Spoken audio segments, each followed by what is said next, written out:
మనమా ఇక్కడ బానిసల్లాగా ఉన్నవాళ్ళం మనం. వాళ్ళు మన మీద పెత్తందారులు.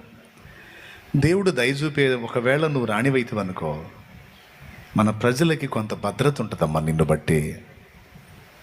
ఇస్తారు మనం మన కోసం బతకూడదురా. చచ్చినా బతికినా మొట్టమొదట దేవుని కోసం బతకాలి, రెండు ప్రజల కోసం బతకాలమ్మా మనం. Mordecai training. మనం దేవుని కోసం బతకాలి, రెండు ప్రజల కోసం బతకాలమ్మా. ఇస్తారు ఎల్లురా, ఆయన చిత్తం అయితే ఆయన నిన్ను ఓకే చేస్తాడు.